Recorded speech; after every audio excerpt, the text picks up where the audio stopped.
अस्सलामुअलैकुम जनाब, आप सबको मेरी तरफ से बहुत बहुत दुआएं।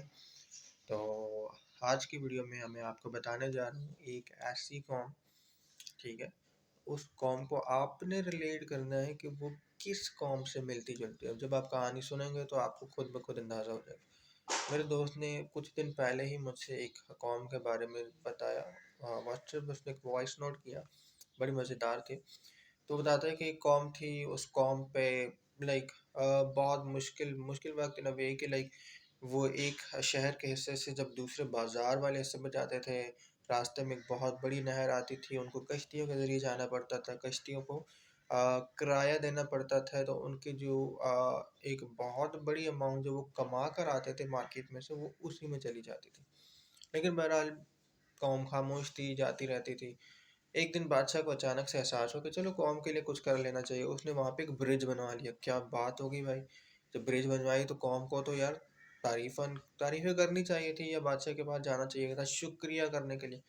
लेकिन भाई कौम को कोई फ़र्क ही नहीं पड़ा, क्या हो गया अगर ब्रिज बन गई तो। कौम ऐसे जाने लगी, बादशाह को बहुत गुस्सा आया। गुस्सा इसलिए आया कि बादशाह चाहता था कि अगर मैं कोई अच्छा काम करूँ तो कौम मुझे लाइक सराहे।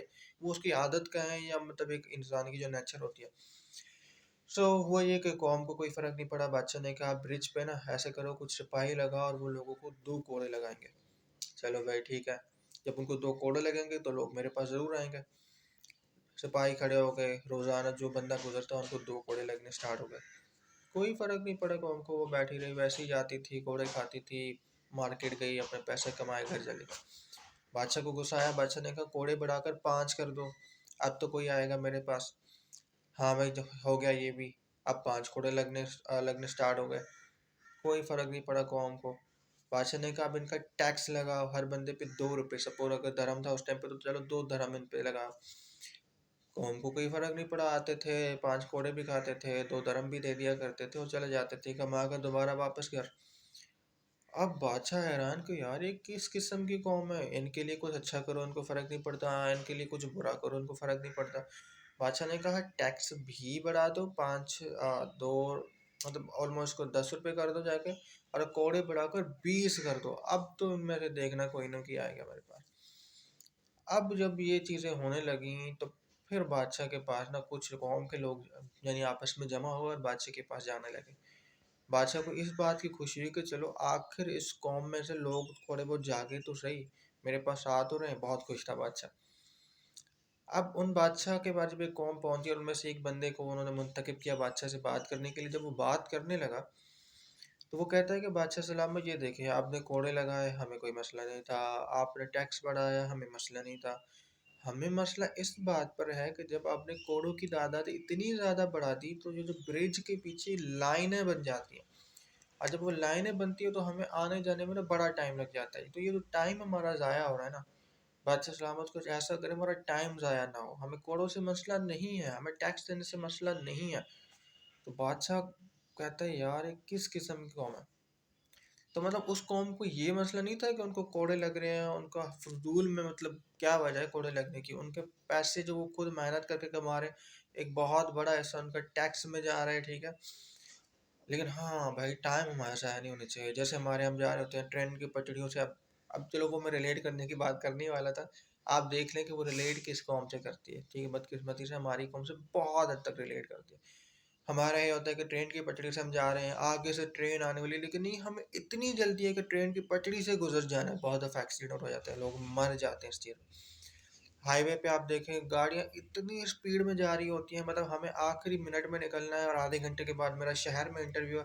तो अब तो मैं भाई 80 के 100 की स्पीड पे चलाऊँगा, या कराची के इस ट्रैफ़िक वाले रोड पे भी, कि किसी तरह मैं पहुँच जाऊँ इंटरव्यू में। भाई आधा घंटा पहले निकल लेना था, नहीं। चलो और अपने हुकूक की बात करें हम, फ्रांस में अभी कुछ दिन पहले आपने देखा होगा कि जब रिटायरमेंट की एज 62 से बढ़ाकर 64 कर दी गई, जो कि हमारे मुल्क में होता तो एक मामूली सी बात थी, कुछ टक का फ़र्क नहीं पड़ता। लेकिन इस बात पे वहाँ पे 35 लाख लोग सरापा एहतजाज है, पूरे फ्रांस में तबाही मचा दी है कि ये हमारे हुकूक के खिलाफ है। इवन दो कि गवर्नमेंट करना चाहे तो कर सकती है, लेकिन वो कह रहे हैं कि नहीं, हम इस डिमांड को नहीं मानते, इसको बैक किया जाए।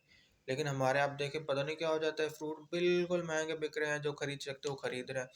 जो नहीं खरीद सकते बेचारे बैठे हुए हैं घरों पे, ठीक है। इस तरीके से इतने सारे हमारे हुकूक खाए जाते हैं, खाए जा रहे हैं 75 सालों से, लेकिन मजाल है कि ये कौम उठ जाए, ठीक है। सो मैं स्टिल उम्मीद रखता हूँ कि हम अपने हुकूक के लिए खड़े होना सीखेंगे जहाँ ज़रूरी होगा, ठीक है। चीज़ें हद से ज़्यादा महंगी बिक रही हैं तो उनका बायकॉट करेंगे, उनके खिलाफ निकलेंगे यूनाइट होकर, ना कि फ़िरक़ों में, ज़ातों में, नस्ल में बँटकर हम सिर्फ़ अपने ही घर और अपनी ही ज़ात के बारे में सोचते रहें।